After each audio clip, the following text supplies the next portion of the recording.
Ang kwentong ito ay hango sa totoong buhay. Karanasan ito ni Manoy Ganoy. Taong 1960, Bunawan, Negros Oriental.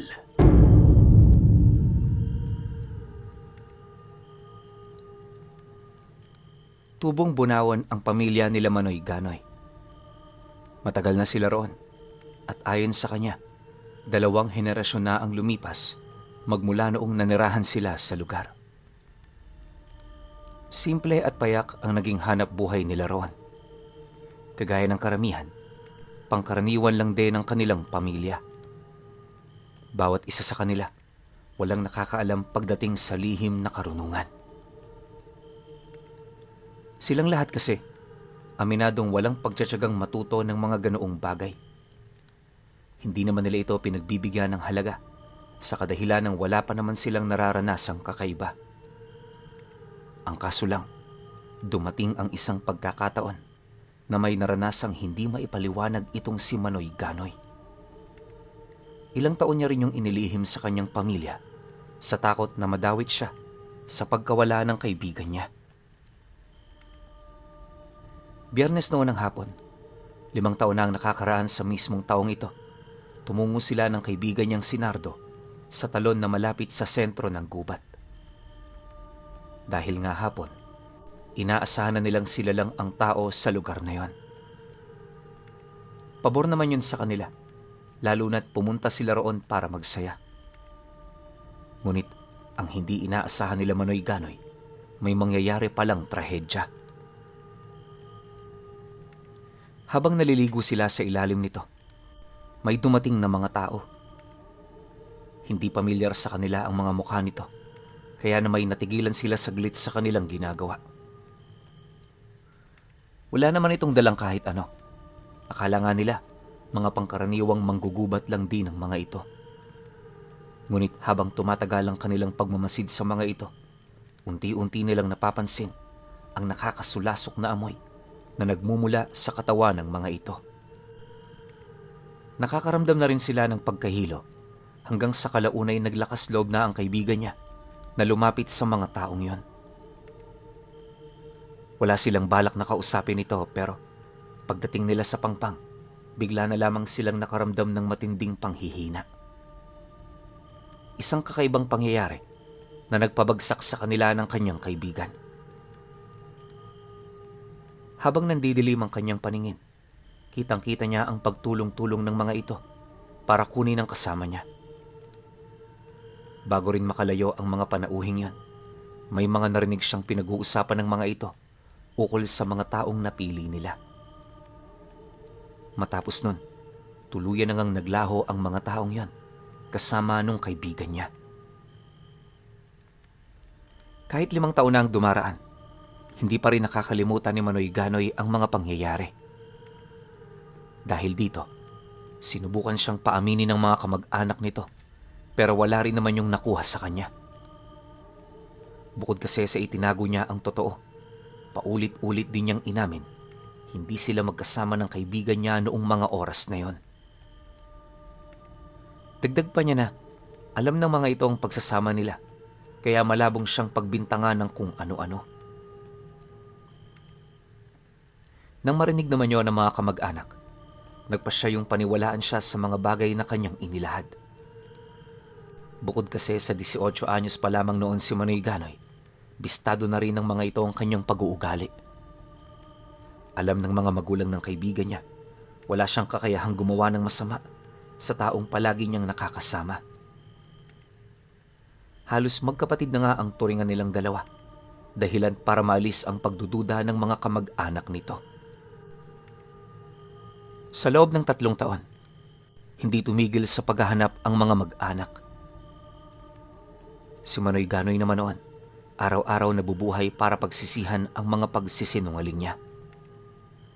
Alam niya kasing masama ang ginawa niya pero wala na siyang makitang ibang paraan.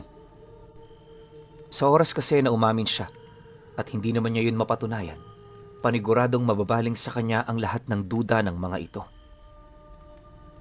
Dahil sa ganoong rason, kahit palagi siyang ginagambala ng kanyang konsensya, nanatili siyang matatag Pagkalipas ng 5 taon, unti-unti na ring humilom ang sugat ng nakaraan. Nagkaroon na rin siya noon ng sarili niyang pamilya at nung maipanganak ang panganay niya, tuluyan na niyang nakalimutan ang tungkol sa nangyari sa kanyang kaibigan. Bagaman may mga pagkakataong nanunumbalik yun sa kanyang memorya, hindi na yun gaanong masakit katulad ng dati. Para sa kanya, normal na lamang ito. Wala na rin siyang panahon para balikan ang ganoong problema, kaya tanging pag-usad na lamang sa araw-araw ang naging laman ng utak niya. Ang buong akala kasi ni Manoy Ganoy pinuno, patay na talaga ang kaibigan niyang yon. Ngunit lingid sa kanyang kaalaman, buhay na buhay pa pala ito. Isang hapon, habang naglalako sila ng manok ng tatay niya, napadpad sila sa sentro ng baryo. Nataong marami naman doong tao, kaya nanatili muna sila roon ng ilang oras. Subalit kahit anong gawin nila, walang interesado sa kanilang mga binibenta. Hindi naglaon, nagdesisyon na rin ang tatay niya na umuwi na.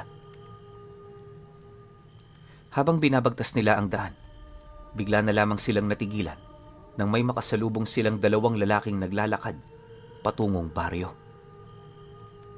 Noong una, hindi niya pa yun nakikilala, pero nang magkaharap na sila, bigla na lamang yung umiti sabay wika sa kanya ng, "Hoy Ganoy, kumusta ka na?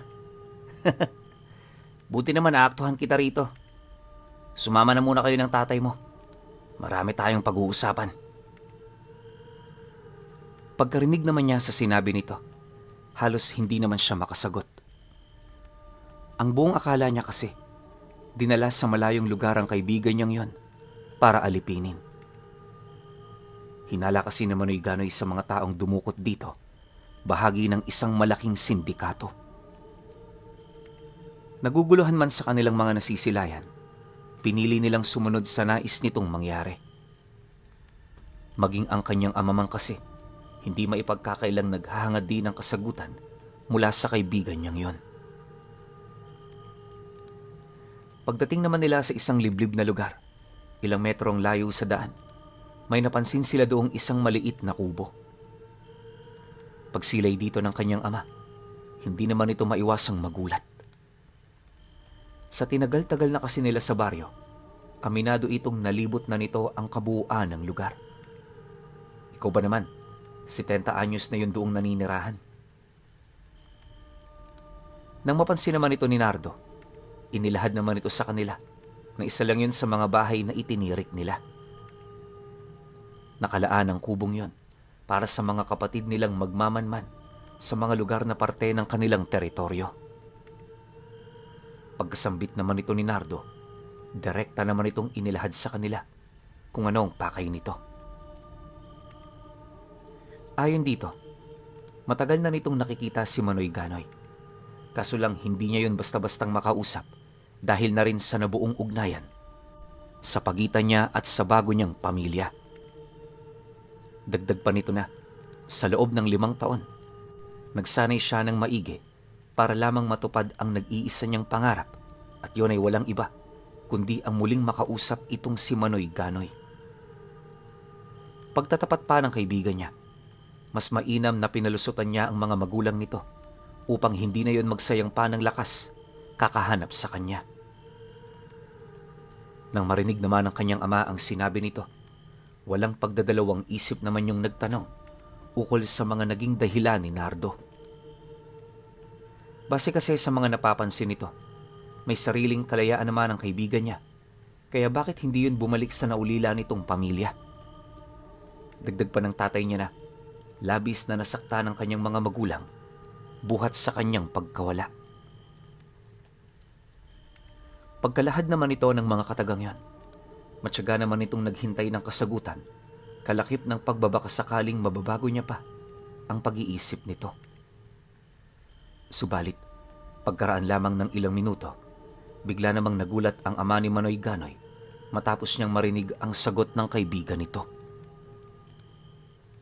Hindi ko na gustong bumalik pa. Dito sa bago kong pamilya, may kapangyarihan ng namamahala. Lahat kaya kong gawin at wala rong imposible. Gusto niyong malaman kung nasan ako sa loob ng 5 taon? Nasa angkan ako ng mga aswang. Kinupkup nila ako at tinuring na kanila. Ngayong nasa tama na ang aking edad, isa na ako sa pangunahin nilang kapangyarihan. Yan ang dahilan kung bakit ako nagkaroon ng pahintulot para makipagkita sa inyo. Dagdag pa nito na, ang dahilan ng pakikipagkita nito sa kanila ay para maipaalam kay Manoy Ganoy na buhay siya at humihinga. Mariin din sila nitong binalaan. Wag na wag nila itong ipapaalam kanino man. Nais kasi nitong manatili siyang patay para sa lahat ng kanyang mga mahal sa buhay. Matapos naman itong ilahad ang lahat, ipinagtapat naman ito sa kanila ang pakay ng pakikipagkita nito. Ayon kay Nardo, may isang matandang babaeng dayo sa baryo. Kagaya nila, nagtatangan din yun ng kapangyarihan ng pagiging aswang. Kalaban ito ng kanilang lahi, kaya ang paninirahan nito sa baryo ay isang malaking tinik para sa kanilang lahat. Maraming beses na nilang minanmana ng matanda pero sa kasamaang palad lahat ng mga tagapagmasid nila bigla na lamang namatay.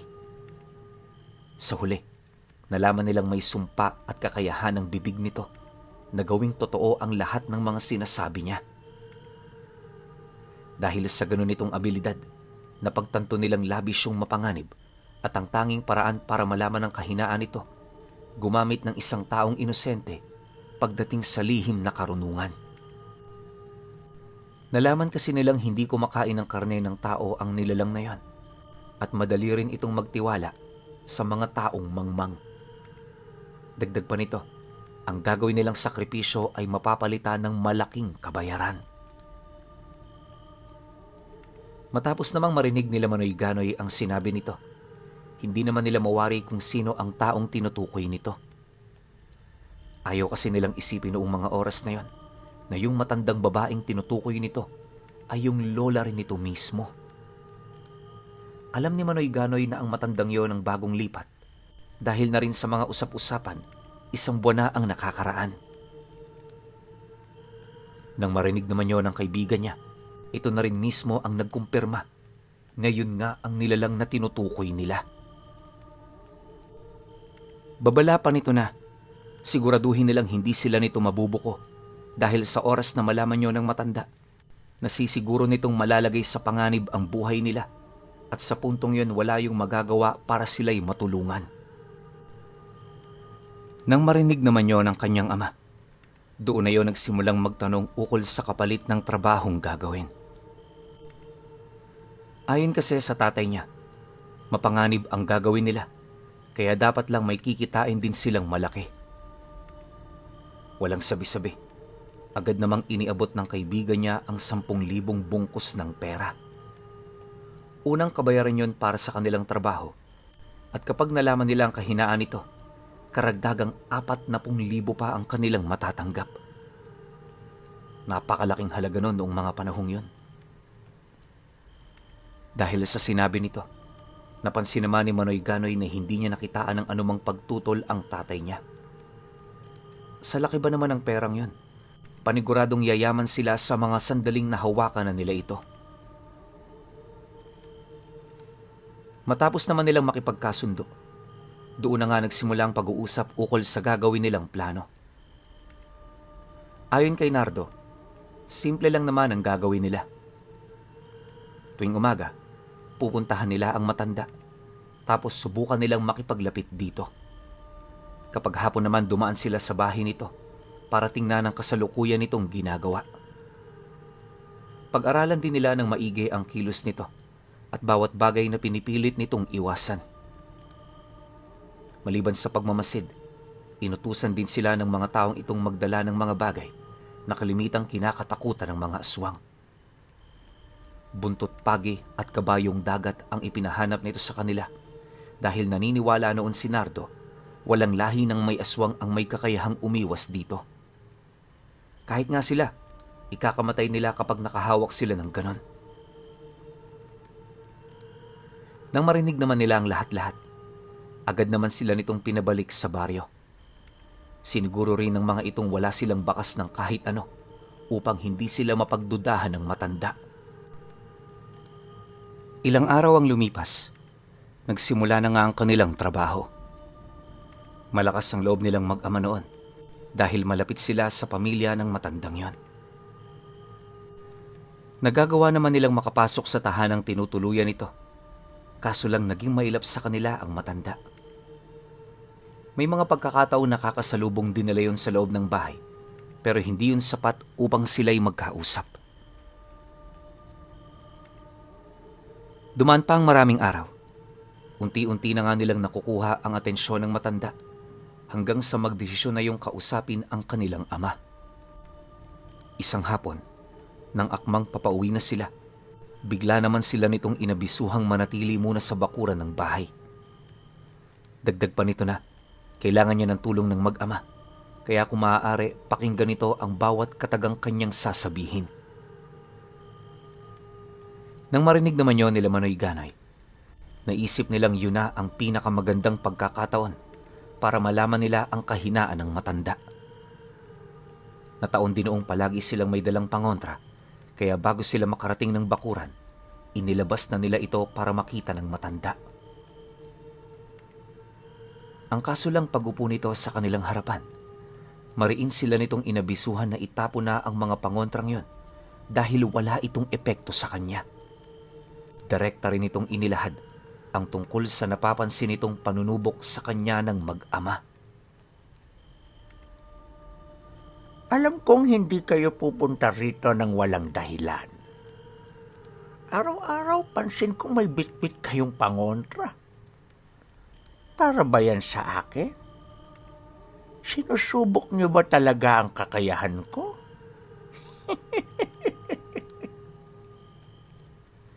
Wika ng matanda sa kanila. Matapos nitong makapagsalita, ipinantakot nito ang mahaba nitong kuko sa mesang pumapagitna sa kanila. Sa bawat paglapat ng kukong yun sa kahoy, nagdudulot naman ng takot ang tunog na nililikha nito. Kabadong-kabado na talaga noon si Manoy Ganay, ngunit hindi niya yun pinapakita sa kanyang ama. Makalipas pa ang ilang minutong pakikipag-usap nila, nabanggit sa kanila ng matanda ang tungkol sa mga nalalaman nito. Ayon dito, hindi yun naniniwalang walang nag-utos sa kanilang dalawa. Malakas din ang kutob nito. Ang kanyang apo mismo ang may pakana ng bagay na yon. Mariin itong inilahad sa kanila na sa baryong yon, tanging silang tatlo lamang ang nakakaalam na buhay pa ito. Katunayan, makailang beses niya na yung inutusang bumalik sa kanyang pamilya, ngunit hindi yun nakinig sa mga payo niya. Sa halip, inasam nito ang kanyang kapangyarihan, dahilan para mag-away silang dalawa. Nagkaroon sila ng pagbubuno noon, na siya namang ikinatalo nito. Papatayin na sana yon ng matanda pero nagmakaawa si Nardo. Bilang lola, binigyan niya yon ng ikalawang pagkakataon para magbago. Nangako itong susunod sa kanyang nais. Ngunit nang manumbalik na ang lakas ng katawan nito, bigla siya nitong iniwan. Magmula noon, hindi niya na yon nakita pa, kaya nagdesisyon siyang tumungo sa baryong pinagtitirahan ng mga magulang nito.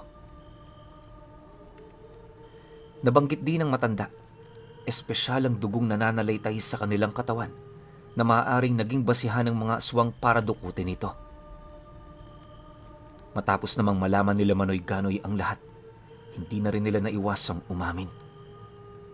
Lahat ng naging pag-uusap nila, inilahad nila rito dahilan para manganib ang buhay nila. Nang malaman naman yun ng matanda, nangako yung hindi sila nito pababayaan.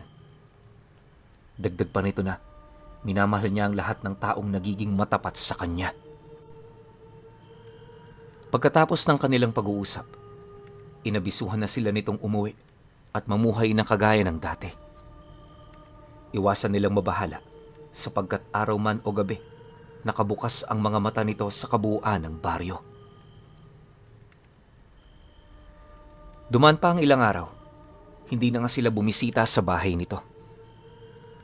Habang tumatagal, Nararamdaman nilang lumiliit na rin ang mga lugar na kanilang pupwedeng puntahan. Kahit kasi wala silang nakikitang tauhan ni Nardo, ramdam nilang parang may nagmamasid sa kanilang pamilya. Akala nila Manoy Ganoy hanggang kutob na lamang ito. Pero dumating ang isang gabi na may naganap na panloloob sa kanilang tahanan. Sa sobrang bilis ng mga pangyayari, nakita nila ang mga katawan na nasa loob ng bahay. Sa unang tingin, normal na tao lang ito. Pero pagsugod at pagtaga doon ng tatay niya, bigla na lamang tumalbog sa balat nito ang talim ng sundang nitong dala. Pagsilay naman ng nilalang sa kinaroroonan ng tatay niya, agad naman yung lumundag sabay sagpang sa balikat nito, kalakip ng 2 beses na pag-unday ng saksak sa mismong dibdib nito. Paglayo naman ng nilalang sa kanyang ama, kitang-kita naman niya ang pagngisi nito sa kanya, kasabay ng pagsambit nito ng mga katagang may kaugnayan sa kasunduan nila ni Nardo. Ayon sa nilalang na yan, ganti lamang nila ito buhat sa ginawa nilang pagtalikod. Matapos naman niya yung mailahad, kinuha nito ang ipon ng kanilang pamilya sabay karipas ng takbo. Paglaho naman ng mga nilalang na yan, agad naman yung sinabayan ng malalakas na sigaw, di kalayuan sa kanilang tahanan. Hindi naglaon, tumahimik ang buong paligid. Pagsilay naman ni Manoy Ganoy sa kanyang ama, dali-dali naman nila itong nilapitan ng mga kapatid niya habang umiiyak. Inakala talaga nilang mamamatay na ito.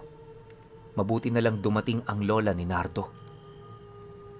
Pagpasok nito sa loob ng kanilang bahay, agad siya nitong inabisuhang kumuha ng gamit ng tatay niya.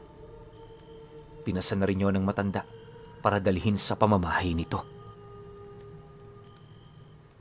Marami mang katanungan ng kanyang mga kapatid. Minabuti na muna niyang wag yun pansinin. Sa mga oras na yun kasi, alam niyang nasa panganib ang buhay ng ama nila. Maya-maya pa, narating na nga nila ang bahay ng matanda. Pagpasok niya sa loob nito, nasipat niya yung pinapaliguan ng langis, yung mga malalalim na sugat ng tatay niya. May mga sinasambit din yung usal na kinukuha nito sa libretang itim. Nang makumpleto na ng matanda ang mga dasal niya, bigla namang nagkulay dugo ang mga mata nito, kasabay ng paghaba ng kulay lila nitong dila. Dahan-dahan yung pumasok sa sugat ng kanyang ama, kasabay ng unti-unti nitong pag-usok. Habang nasa loob naman ng laman ng dilang yon, pansin na pansin naman ni Manoy Ganoy ang pagpupumiglas ng kanyang ama. Hindi niya mawari kung ano ang nangyayari rito, pero nasisiguro niyang katakatakot na sakit ang nararamdaman nito. Kalahating oras pa ang lumipas, hinugot na rin ng matandang yon ang dila nito. Pag-angat na pag-angat pa lamang nito sa sugat ng tatay niya, nasipat niyang bigla na lamang yung sumarado. Ultimo pilat, wala talaga siyang nakita. Maya-maya pa, nagkaroon na rin ng malay ang tatay niya. Sa sobrang takot nga nito, inakala nitong nadukot sila ng mga nilalang na yon. Ngunit nang makita naman ito ng lola ni Nardo, kahit papaano nalagay na sa patag ang isipan nito. Alam kasi ng tatay niya, pumunta yon sa bahay nila para tulungan sila. Naniniwala rin siyang yon ang gumamot sa kanya at nagligtas sa tiyak na panganib. Matapos naman niya yung maunawaan, mariin namang inilahad ng matanda, hindi niya papalagpasin ang kapangasang ginawa ni Nardo. Hahanapin niya ang mga taong nagtangka sa buhay nila para yon ay parusahan. Dagdag pa nito na, noon ding mismong gabi, maibabalik niya yon sa baryo. Kaya para masaksihan nilang mag-ama ang pagparusa niya rito, mas mainam sa bahay na sila nito magpalipas ng magdamag. Nang marinig naman ni Manoy Ganoy ang sinabi nito, hindi naman yun tumutol pa. Sa halip, humingi na lamang ito ng pabor sa matanda. Ang nais niya kasing mangyari, dalhin din doon ang nanay at mga kapatid niya para naman kahit papaano hindi sila mag-alala. Pagkarinig naman ito sa kanyang abiso, hindi naman yun tumutol sa kanyang nais. Matapos ang kanilang naging pag-uusap, agad naman yung umalis. Ilang oras ang dumaan, tulog na ang nanay at mga kapatid niya. Silang mag-ama naman noon, nakaupo sa siwang malapit sa pinto, matyagang naghihintay sa pagbabalik ng matanda. Hindi naglaon, pagpatak ng 2:00 ng madaling araw, nasipat nilang naglalakad na ito sa gilid ng daan. May hilay-hilay itong malalaking sako na kung hindi sila nagkakamali, kayang ipasok doon ang nasa humigit 6 na tao. Sa pagdating naman ng matanda sa pamamahay nito, agad naman yung tumungo sa likod. Sinenyasan din sila nitong sumunod, kaya hindi na sila nagdalawang isip pa na lumabas ng bahay.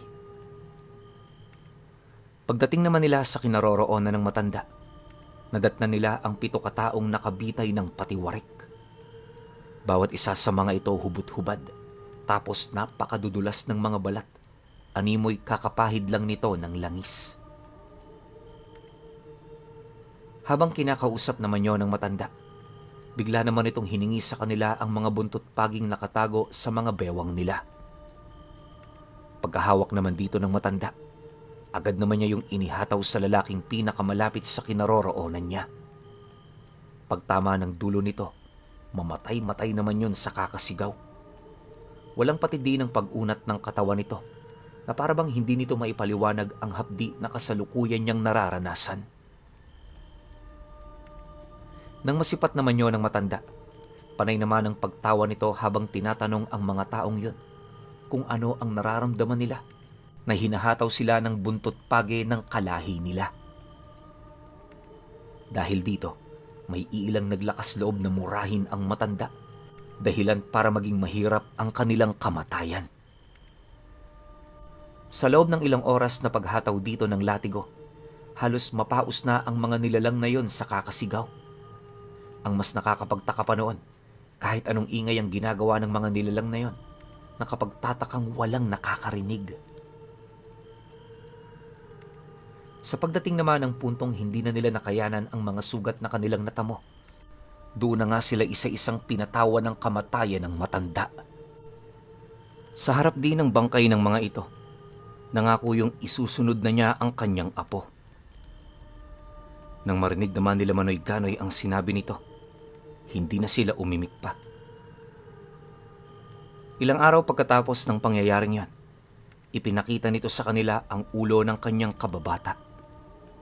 Masakit mang masilayan ng ganoong tagpo, nagpakatatag siya dahil alam niya sa kanyang sarili para yon sa ikabubuti ng dati niyang kaibigan. Magmula noon, unti-unti na ring nanumbalik sa normal ang kanilang pamumuhay. Hindi na rin sila nakaranas ng panggagambala ng mga aswang, hanggang sa tuluyan ng naghilom ang kanilang takot laban sa mga ito. Taon at dekada pa ang lumipas, nanatiling sariwa sa alaala ni Manoy Ganoy ang kanyang nakasalamuhang matanda na mamumugot na lola ni Nardo. Okay. Opinyon ko dito sa unang kwento. Napakasakit nito. Para sa akin sobrang sakit nito kasi banding to ng lola tsaka ng apo niya. Well, wala namang ikinuwento tungkol sa pagbabanding nila, pero kasi relasyon to ng maglola. Alam niyo naman na sobrang dikit ako sa lola ko. Na kapag na-imagine ko na ako si Nardo, tapos ganun yung pananaw ko na ako mismo magpapapatay sa lola ko, sobrang sakit nun. Kasi nga nagawa ko yun dahil ganid ako sa kapangyarihan. Gusto kong pagharian yung buong lugar. Paano na lang kung sakaling napatay nga ni Nardo yung matanda? Feeling ko tatraidorin sila nito, sila Manoy Ganoy. Tatraidorin sila ni Nardo, di ba? Kasi alam naman natin, aswang yan eh. Siguro 10%, 5% lang yung mga aswang na nagsasabi or totoo sa mga sinasabi nila. Pero the rest doon, syempre, alam naman nating lahat pagtatraidor yon. Ano ba naman yung sabihan ka ng ganong kalaking halaga ng pera? Ganun yung makukuha mo, pero wala namang pinakitang pera sa'yo. 'Di ba? Ikaw naman, syempre, maniniwala ka kasi nga, easy money yun eh. Tatradorin nyo lang yung matanda, sasabihin nyo lahat ng kahinaan, magkakapera na kayo ng malaki. Pero ang ending, sobrang talino pala talaga ng lola ni Nardo. Bukod doon, napakalakas pa. Di naman yung babansagang mamumugot ng walang dahilan eh. 'Di ba? Well, di ko lang alam kung saan nila hinugot yun kasi ang pinugutan lang na ulo ng matanda ay yung sarili niyang apo. Pero sakit din nun para sa lola, di ba? Kaya masasabi ko lang sa kwento na to, masakit talaga. Pero syempre kayo pa rin. Kung may opinion kayo sa kwentong ito, comment nyo lang sa baba. Yun lang. Dito naman tayo sa ikalawang kwento. Karanasan ito ni Lolo Patoy. Taong 1964, Mayabon, Negros Oriental. Matagal nang mangingisda ang pamilya ni Lolo Patoy. Kabuhayan na kasi yun ng kanilang pamilya, kaya mula noong bata pa siya, namulat na siya sa ganoong uri ng hanap buhay. Madali lang naman ang trabaho sa laot. Hindi katulad ng sa lupa, na talaga namang kayod kalabaw kung gusto mong makaraos sa araw-araw. Yun nga lang, ang malimit nilang kalaban sa kanilang trabaho ay ang alon at ang nakakapasong araw. Gayunpaman, dahil sa nahasa na sila, hindi na nila yon iniinda. Magkasunog-sunog man ang balat, wala yung problema, basta marangal ang trabahong ginagawa nila. Kahit minsan may mga pagkakataong walang bumibili ng mga huli nilang isda, di sila gaanong nagrereklamo. Madalas na pahingahan noon nila Lolo Patoy ay yung isla ng Apo. Sa likurang bahagi kasi nito, merong maliit na komunidad na kalaunay naging kaibigan na rin nila. Nagsimula ang kanilang ugnayan noong makipagpalit ang mga ito ng isda sa mga huli nitong baboy ramo. Hindi naman yun pinahindian nila Lolo Patoy sa kadahilan ng alam na nila ang tungkol sa mga ito. Usap-usapan noon sa kanilang baryo na sa kabilang bahagi ng isla may mga naninirahang aswang. Hindi lang aswang, bagkus may mga dugo ito ng mga magindara.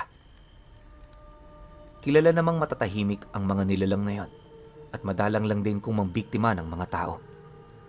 Kadalasan, ang mga pinapatay ng mga ito ay pawang mga mangingisdang ng aabuso ng kalikasan at pumapasok sa isla ng walang pahintulot.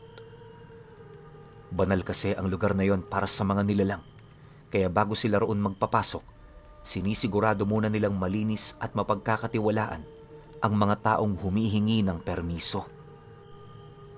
Mariinding ipinagbawal ng mga ito ang pagpasok sa harap ng bahagi ng isla dahil sa lugar na yon, naninirahan ang mga pangkaraniwang tao. Isa ito sa mga dahilan nila Lolo Patoy kung bakit kahit malayo ang likuran nitong bahagi, pinipili nilang tumungo sa lugar na yon. Bibihira lang din ng mga taong nakakaalam ng ganitong kwento at base sa kanyang pagkakatanda, pawang mga mangingisda lamang malapit sa isla ang nakakaalam nito. Ngunit sa kabila ng ganoong pangyayari, hindi sila gaanong nakakaramdam ng matinding pagkabahala. Makailang beses na rin kasi silang nagkita, kaya na may alam na nila kung ano ang ugali ng mga nilalang. Sa paglipas pa ng mga buwan, patuloy ang kanilang pakikipagkalakalan sa mga nilalang. Ayaw man nilang gawin ang bagay na yan, wala silang magagawa dahil kapag nasipat sila nitong nangingisda, obligado sila roong lumapit. Hindi rin humihingi ng permiso ang mga ito sa mga gusto nilang isda, basta kapag nagustuhan nila ang huli, kukunin nila ito ng walang pasabi. Sa totoo lang pinuno, naiirita sa ganong pag-uugali ng taga-isla itong si Lolo Patoy, pero nang malaman niya ang kwento sa mga taong naninirahan sa lugar na yon, hindi na ito mabigat para sa kanya. Alam niya kasing isda at buhay nila ang nasa linya ng mga ganoong sitwasyon, kaya kailangan talaga nilang magsakripisyo. Sa loob ng 5 taon, nasanay na sila sa ganoong gawain. Akala nga nila hindi na yun magbabago, pero kalaunay napapansin na nila na parabang hindi ng isda ang pangunahing pakay ng mga magindara. Nangyari ang ganoong bagay matapos mamatay ang matandang gabunang namumuno sa lahing yon. Nataon ding binata pa ang naging tagapaghalili nito, kaya alam nilang napakapusok pa nito sa mga karne ng tao. Bagaman kilala ni Lolo Patoy ang binatang yon, iniiwasan niyang makialam sa mga desisyon at plano nito. Noon pa man kasi, inaasahan niyang mababa ang tingin ng mga nilalang sa kanila. Ilang buwan pa ang lumipas pagpasok ng taong ito. Tuluyan na ngang idineklara ng binatang yon ang pagwawakas ng kanilang pagpapalit kalakal. Sa halip, inutusan sila nitong humikayat ng mga taong dadalhin nila sa lugar. Dagdag pa nito na, purong ginto ang magiging kapalit ng kanilang trabaho kung sakali mang magagawa nila yon ng maayos. Dahil sa sinabi nito, agad namang umalma ang kanyang ama. Hindi kasi nito maatim ang ganoong gawain, lalo pat wala yun sa dugo nila. Nang marinig naman yon ng binata, dahan-dahan naman yung tumingin sa kanya, kasabay ng pagsagot nito sa kanila ng, "Hindi pakiusap ang sinasabi ko sa inyo. Utos ito, at ang pabuyang ibibigay ko, parte ito ng awa ko sa pamilya ninyo. Ngayon, kung ayaw niyong tumanggap ng trabaho, maghahanap ako ng kapalit ninyo. Huwag kayong mag-alala, Manoy. Di ko kayo gagawa ng masama. Alam kong balang araw, hihingi rin ng tulong ang pamilya namin sa inyo." Nang marinig naman niya ang sagot nito, wala naman silang nagawa kundi ang sumang-ayon. Para sa kanila, mas mainam na ngang ganon kesa pilitin pa sila nito sa trabahong hindi naman nila gusto. Dumaan pa ang mga araw matapos ang kanilang naging pag-uusap. Sinimulan na nila ang paghahanap ng mga taong gustong pumalit sa trabahong naghihintay sa kanila. Ang problema, kapag pinapaliwanag na nila ang tungkol sa trabaho, wala nang tumutuloy. Inaasahan naman nila ito, gawa ng alam nila na walang taong may lakas ng loob na tumanggap sa ganoong uri ng trabaho. Hindi naglaon. Nang wala na silang mahanap, doon na nagdesisyon itong si Lolo Patoy na tanggapin ang trabahong yon. Bukod kasi sa wala naman silang mapagpipilian, naniniwala rin siyang manganganib ang kanilang buhay sa sandaling tutulan nila ang alok ng kaibigan niya. Dahil dito agad naman silang naghanda para tumungo sa isla. Pagdating naman nila roon, mag-isa naman siyang bumaba ng bangka para kausapin ang binata. Habang tinatahak niya ang daan, palakas naman ang palakas ang pantig ng kanyang puso dahil sa hindi niya mawari kung ano ang magiging kahihinatnan ng gagawin niyang yon. Ilang minuto pa ang lumipas, kagaya ng inaasahan, narating na nga niya ang tahanan nito. Nadatnan niya ang pinuno sa labas ng bahay, seryosong nakikipag-usap sa mga matatandang nagsisilbi nitong tagapayo. Pagsilay naman ito sa kanya, agad naman yung tumayo para harapin siya. Maya-maya pa, doon na niya ipinaalam ang hangaring tanggapin ng trabahong ibinigay nito. Bago rin magtapos ang kanilang usapan, paulit-ulit niyang binanggit na tanging siya lamang ang sangkot sa mga mangyayaring kasunduan sa pagitan nila.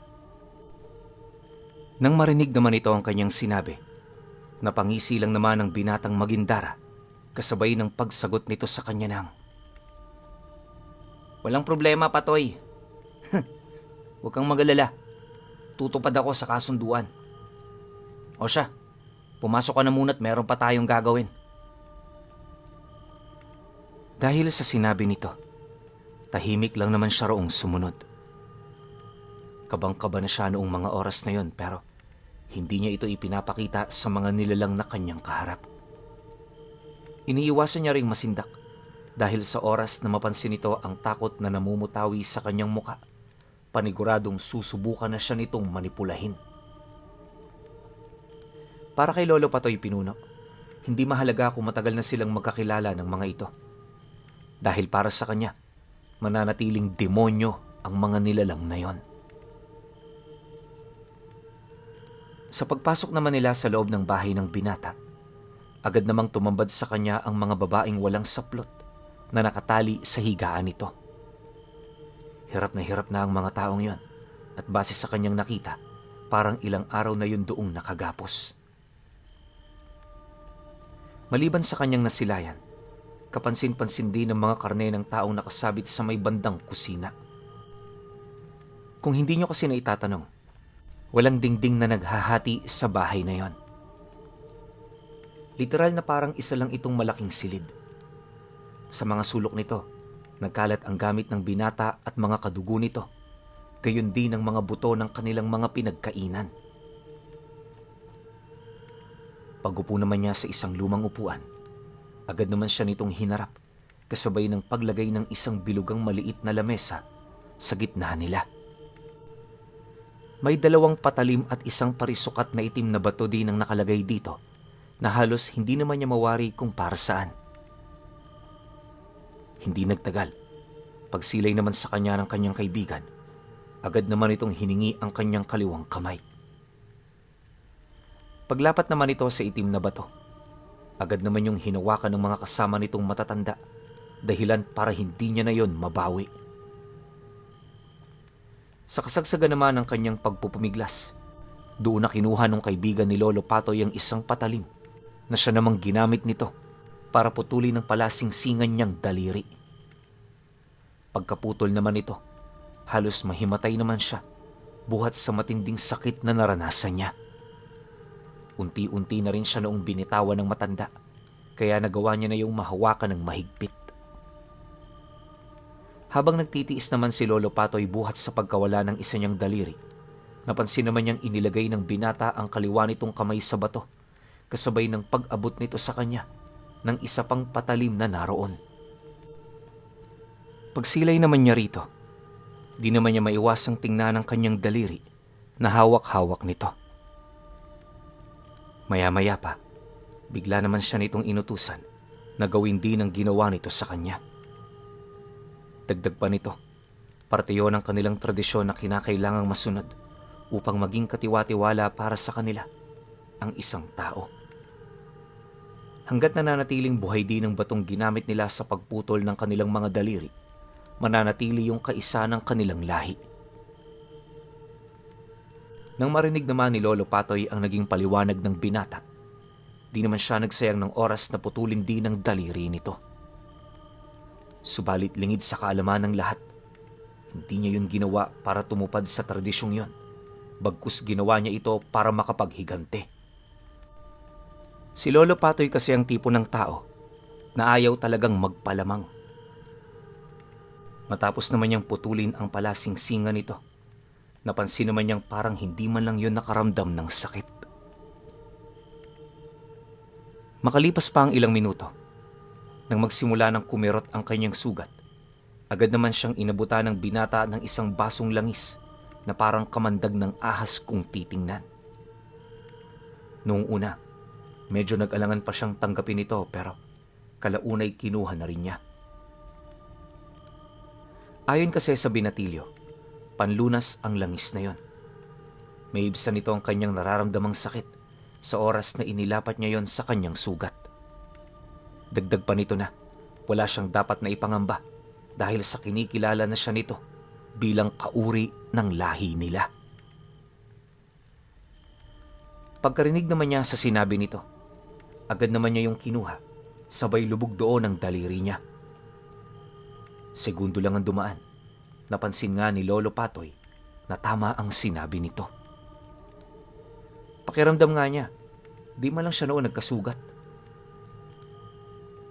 Matapos ang mga pangyayaring yan, doon na nagsimula ang pagbabago ng kanyang tadhana. Buwan pa ang lumipas, inutusan siya nitong maghanap ng mga biktima. Bata na nasa edad 5 pababa ang pinapadukot nito, kaya para walang makakilala sa kanya, sa malayo siya nito naghanap. Inabot din ng ilang linggo ang kanyang paniniktik, hanggang sa kalaunay nakakuha na siya ng 2. Magkapatid ang mga batang una niyang nabiktima, At kaya lang naman niya yun nadukot ng walang nakakakita sa kanya ay dahil sa nataong may trabaho ang mga magulang nito. Kahit napakasakit para sa kanya na makita ang mga itong umiiyak, pinili niyang isarado ang kanyang puso. Alam niya kasing dito nakasalalay ang kanyang buhay, lalong-lalo na ang magiging hinaharap nilang magkapatid. Ayon kasi kay Lolo Patoy Pinuno, inakala niyang pansamantala lang ang trabaho niyang yon at kahit anong oras pwede siya ritong umalis. Ngunit ang hindi niya nalalaman, habang buhay na pala siya ritong matatali. Ilang buwan pa ang lumipas, nang guminhawa na ang buhay ng kanyang pamilya, doon na niya ipinagtapat sa kanyang kaibigan ang kagustuhan niyang kumalas sa kanilang kasunduan. Ngunit nang marinig nito ang kanyang sinabi, agad naman siya nitong kinausap ng pribado. Di naman noon tumutol si Lolo Patoy dahil ang buong akala niya muli silang maghaharap sa batong pinagmula ng lahat ng kanilang kasunduan. Minsan na kasi nitong nabanggit na para mapawalang bisa ang sanduguan nila, kailangan niyong masira. Ang kaso lang, pagpasok nila sa loob ng bahay, napansin niyang nahati na sa dalawa ang batong ginamit nila.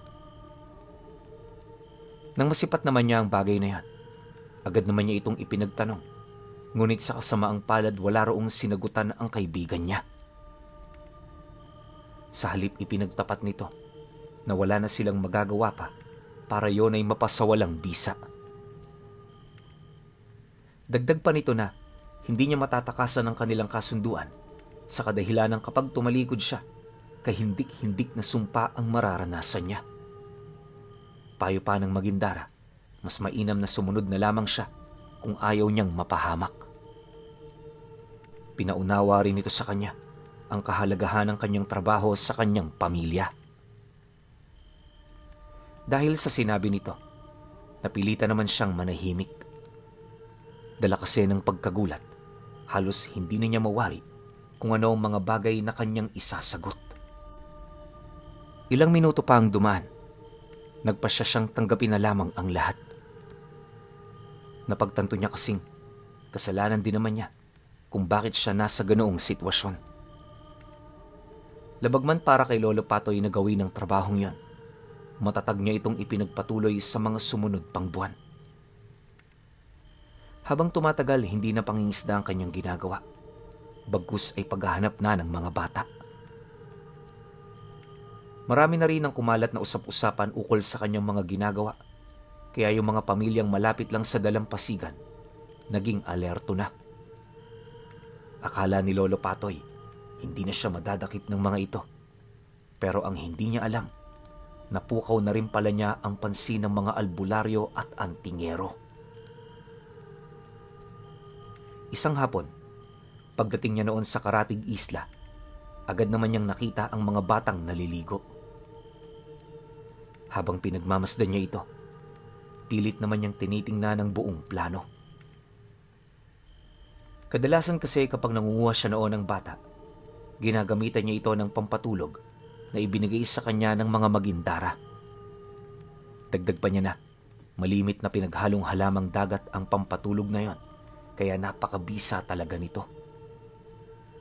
Pagtatapat pa ni Lolo Patoy na magmula noong ginawa niya ang trabahong yon, parang marami na talaga ang pinagbago sa kanya.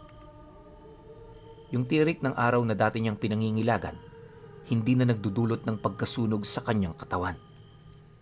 Mas nais na rin niyang manatili sa dagat kaysa manirahan sa lupa. Bibihira na rin siya noon kung umuwi sa kanila dahil sa malalayong lugar na napupuntahan niya. Cebu, Panglao, Liloy, iilan sa mga lugar na malimit niyang pagkuhanan ng bata. Akala kasi noon ni Lolo Patoy, kapag sa mga malalayong lugar siya pumunta, bibihira lang ang mga taong makakaramdam ng pakay niya. Yun nga lang, nang tumungo siya sa lugar ng Liloy, meron doong isang manggagamot na tumiktik sa kanya. At ang manggagamot na yon ang nag-utos sa mga batang maligo sa dagat. Sa kanyang pagmamasid sa mga batang naliligo, unti-unti na niyang nakukumpirma na wala yung mga kasama. Maya-maya pa, nang magkaroon na siya ng tamang pagkakataon, agad naman siyang lumusong sa dagat. Dali-dali niyang pinuntahan ng mga ito at nung aahon na siya, laking gulat na lamang niya nang makasilay siya ng paa ng isang lalaki. Pag-ahon naman niya sa ibabaw, bumungad sa kanya ang matikas na lalaki na may daladalang pamalo. Di na ito naghintay sa kanyang mga sasabihin, kaya nung magkaharap sila, gulpe at bugbog kaagad ang inabot niya. Mabilis din siya nitong kinaladkad patungong pangpang na siya namang naging daan upang magsipulasan ng mga batang ipinain sa kanya. Habang binabagtas ng lalaki ang daan, panay naman ang pagsasalita nito. Paulit-ulit siya nitong minumura habang mariing inilalahad ang mga nasagap nitong balita. Nang marinig naman ni Lolo Patoy ang sinabi nito, pilit naman siya noong nagrason pero sadyang kilala na siya ng taong yon. Hindi naglawan. Nang makalayo na sila sa dalampasigan, doon pa lamang siya nito binitawan. Sa bawat salitang napaghahalataan nitong kasinungalingan, walang patid siya nitong tinatadyakan at sinisipa sa muka. Gustong-gustong lumaban noon ni Lolo Patoy pero pakiramdam niya parang nakagapos siya. Huli na rin niya nang malaman na naselyuhan na pala siya ng manggagamot. Ilang minuto pa ang lumipas. Nang medyo humupa na ang galit nito, doon na siya nakapagpaliwanag. Mariin niyang ipinagtapat doon ang mga kondisyones ng kanyang trabaho at sa kung ano ang mangyayari sa kanya sa sandaling hindi niya yun sinunod. Pagkarinig naman ng lalaki sa kanyang sinabi, galit na galit naman yung nagwika sa kanya ng, "Huwag kang magdahilan dahil alam mo kung ano ang mangyayari sa'yo. Ang gusto ko ituwid mo ang mga ginawa mo. Akala mo ba porke malayo ka sa Negros, hindi ko alam ang tungkol sa'yo? Maraming pamamaraan ng mga katulad naming albularyo para makasagap ng ulat sa mga karatig lugar. Ilang buwan din kitang sinundan. At ngayong nakita na kita, hindi ko hahayaang makatakas ka pa." Matapos naman itong mailahad ang mga katagang yan, doon na ito nagsimulang magpaliwanag. Maigi rin itong ibinahagi sa kanya ang plano ukol sa pagpatay nito sa mga magindarang pinagsisilbihan niya. Upang yon ay may isa katuparan, kailangan ng manggagamot ng tulong ni Lolo Patoy. Bagaman hindi siya katiwa-tiwala, alam nitong hindi siya tatalikod sa mga utos nito. Ramdam kasi ng manggagamot ang kagustuhan niyang ituwid ang lahat ng kanyang pagkakamali, kaya sa pamamagitan ng pagtulong nito sa kanya, magiging posible ito. Sa loob ng ilang oras nilang pag-uusap, nakaya na nga siya nitong makumbinsi. Kalaunay nang mapansin ng manggagamot na sumasang-ayon na siya sa nais nito, agad naman yung kumuha ng 5 buhay na baboy. Harap-harapan yung pinagpapapatay ng lalaki para matamna ng sistema nito ng lason laban sa mga magindara. Alam niyo ba, simple lang ang panlason sa mga nilalang na yon. Literal kasing namamatay ang mga magindara sa mga maling akala. Kapag kumain sila ng karne na sa tingin nila'y tao, hindi gagana ang depensa ng mga katawan nila. Sa sandali ring may halo ang karning yon ng kamangyan na may dasal, ora mismo kakalat sa katawan nila ang lason na parabang kamandag ng ahas. Oras lang din ang pagitan bago sila tuluyang mamatay. Pagtatapat pa ng manggagamot, ang mga baboy na kanyang pinaslang ay lalagyan nila ng balat kayo at papasukan niya ng ligaw na kaluluwa ng tao para umakto yung normal. Sa sandali ring maidala na yon ni Lolo Patoy sa lugar ng mga ito, doon na rin magtatapos ang kanyang trabaho. Magiging malaya na rin siya at ligtas na siyang makakabalik sa kanyang pamilya. Nang malaman naman niya ang tungkol sa bagay na yan, nagkaroon siya ng pagmamalabis na makipag-ugnayan sa manggagamot. Kahit hindi niya kasi sabihin, aminado siyang yon ang gusto niyang mangyari. Matapos naman nilang mag-usap, agad naman itong inihanda ang lahat ng sangkap na kinakailangan. Kinahapunan, pagsilay niyang nasa wangis na ng bata ang mga baboy na yon, agad naman niya itong kinarga sa daladala niyang bangka.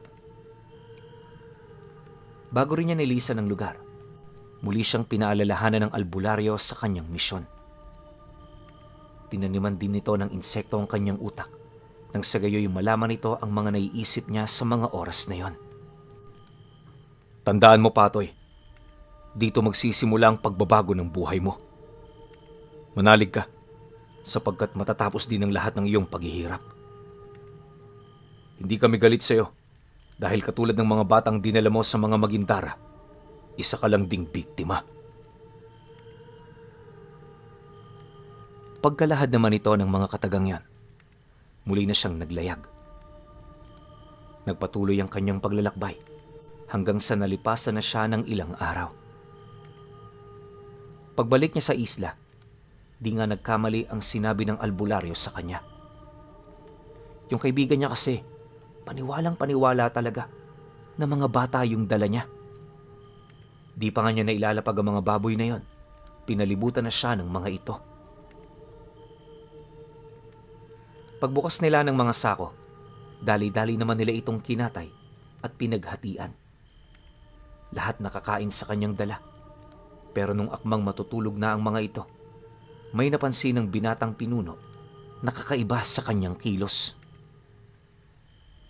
Bago pa man balutin ng malakas na laso ng katawan nito, nakapagbitaw pa yon ng sumpa gamit ang malalakas na engkantasyon. Ang kataksilang ginawa niya sa pamilya nito ang nagdulot para isumpa siyang manatili sa laot sa loob ng ilang daang taon. Pagkasambit naman ng nilalang ng mga usal, agad namang naramdaman ni Lolo Patoy ang hindi mabilang na mga insektong gumapang sa kanyang katawan. Sinubukan niya rin noong tumakbo pero kalaunay natisod na rin siya dahil sa panginginain ng mga ito. Nasaksihan yung lahat ng manggagamot hanggang sa umepekto na nga sa kanya ang sumpa ng pinuno ng mga Magindara. Hindi naglawan, sa kasamaang palad binawian na nga ng buhay itong si Lolo Patoy. Nung mamatay siya, hindi na natagpuan ng mga kamag-anak niya ang kanyang bangkay. Naging palaisipan man ito para sa totoo niyang pamilya, alam naman ng manggagamot ang totoong nangyari sa kanya. Sa paglipas pa ng mga araw, nagpatuloy ang paghahanap nito sa kanyang espiritu. Hanggang sa kalaunay nakita siya nitong nakaupo sa isang bangka, naghihintay ng hangin, nagagabay sa paglalakbay niya patungo sa direksyong wala siyang kontrol. Kahit kaluluwa na lang din si Lolo Patoy noong mga sandaling yon, alam nung manggagamot kung gaano siya nagsisisi. Habang tumatagal, naging interesante rin para rito ang kanyang buhay, kaya nagdesisyon itong buklatin ang kasaysayan ng kanyang nakaraan. Hindi yun naging mahirap sa manggagamot na yon dahil malalim din ang aral na tanga nito. Nang mabuklat na nito ang bawat pahina ng kanyang buhay, di nito maiwasang maantig sa kanyang istorya. Napagtanto kasi noon ng manggagamot, likas para kay Lolo Patoy ang pagiging mabait. Kaya lang naman niya nagawa ang bagay na yan dahil sa kagustuhan niyang mabago ang tadhana ng mga buhay nila. At ang pagbabakasakali niya ang mas lalong naglugmok sa kanya para maranasan niya ang walang hanggang pagsisisi. At ayon din sa albularyong nagpadala ng kwentong ito, na nilinis na niya at pinupuntahan na ng mga turista yung dating pinupuntahan ni Lolo Patoy na banal na isla ng mga Magindara.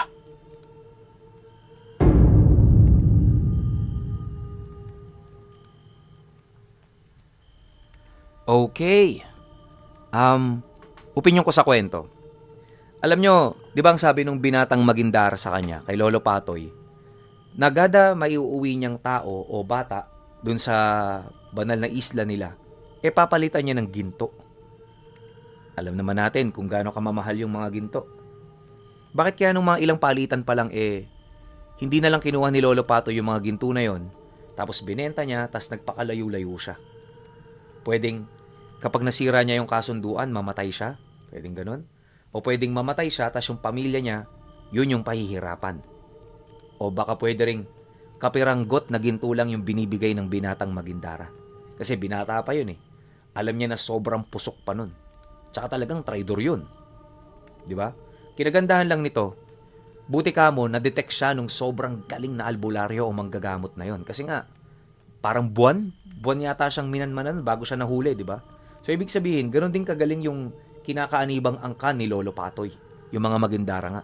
Kasi kung mga pipitsugin lang yon o mga maihina, ilang araw o linggo lang, nadakip na siya nun eh. Pero hindi, pinag-uusapan natin dito, buwan. Diba? Pero overall, masasabi ko sa kwento, talaga namang nakakalungkot. Kasi isa na namang kwento na ginamit ng mga nilalang na nasa panig ng kaliwa yung ordinaryong tao para sa sarili nilang kaligayahan. Kung tutuusin, pwede naman sila yung manghuli, pero syempre, bilang tingin nila sa ating mga tao ay mga alagad, tayo yung inutusan. Sa akin lang yun. Kayo pa rin. Kung may opinion kayo sa kwentong ito, comment nyo lang sa baba. Yun lang. Hanggang sa susunod na kwento. Salamat. Gandang umaga, gabi, o kung nasan man kayo. Meron tayong iaalok sa inyo na bago. Alam nyo, kung meron na kayo nito, Gumamela Celis, 10 Elements, tapos yung mga dignum natin na medalyon, San Benito. Sobrang gandang i-partner nito, lalo na kapag magdadasal kayo. Ano ba to? Ito yung tinatawag namin bago ngayon na insenso ni Pinuno. Ito yung packaging niya. Ano siya? Kasi ito yung pinaka mismong insenso. Yan. Tapos kung mapapansin ninyo, dyan sa YouTube channel ko, sa Ang Pinuno, meron shorts dyan na tungkol dun sa kamay ni Jesus, dun sa Bicol. Dito ko kinuha yung concept nun. Nakalagay siya rito sa golden pouch natin. Ito siya. Yan ang ganda oh. Yan oh, di ba? Kuwang-kuha niya. Yung nasa kuweba, nung napasukan namin. Yung kuweba na yun, yung kamay ni Jesus dun, tuwing mahal na araw, o kinukwento nung tour guide namin na maraming albularyong pumupunta ron para magpabendisyon ng mga karga nila o kumuha ng mutya. Doon ko nakuha yung concept na yan, di ba? Ang ganda. Ano ba silbi nito? Ito yan. Kapag magdadasal kayo, pinakamagandang araw, Tuesday, Wednesday, Saturday, tsaka Friday. Pinakamagandang oras, kayo na bahala. Pero pinaka-the best para sa akin talaga, alas 6. Kahit sino naman sa inyo siguro alam na yan. Lalo na yung mga talagang nagpa-practice, yung mga talagang nagdarasal para sa lihim na aral. Alas 6 talaga yan. Ito yung pinaka-insenso natin. Yan siya. So, kahit nasa loob kayo ng bahay, kahit nasa opisina kayo, pwede nyo sindihan to. Kasi ito nyo siya lalagay. Yan. Tayo nyo ganyan. Check nyo. Tapos habang nakasindihan, sabayan nyo na ng dasal. Lalo na yung sinasabi ko kanina, yung may mga Gumamela Celis, to, saktong-sakto yan, to yung pinapakain nyo to ng dasal. Sabayan nyo yung pagsindi ng insenso. Kahit hindi naman araw-araw, kung kailan lang yung libre nyong oras, o yung magandang araw para sa inyo, the best siyang i-partner, lalo na sa mga karga niya yan. Tsaka yung mga kumuha rin sa amin ng mutya noon, pwedeng-pwede nyong i-partner yan. Bango. Yan. Tsaka kahit wala kayong orasyon, kahit wala kayong dasal, wala kayong kailangan dasalan, sindi lang kayo sa bahay niyo nito. Araw-araw kahit alas 6. Lalo na kung yung bahay ninyo may mabigat na problema, puro negative energy, sobrang ganda nito pampataboy. Yan, sakto yan yan. Magtataboy tayo ng mga negative energy rito sa kwarto. Ayan, kaya kung interesado kayo, yung link neto nasa baba lang ng video na to, tsaka yung ibang link nasa description ko lang. Makikita nyo yan. Click nyo lang yun. Yan, makakabili na kayo yan. 20 pieces nga pala to. Kaya sobrang tagal nyo itong gagamitin. Lalo na kung once a week lang kayo magdadasal. Basta depende talaga sa paggamit ninyo. Yun lang. Salamat.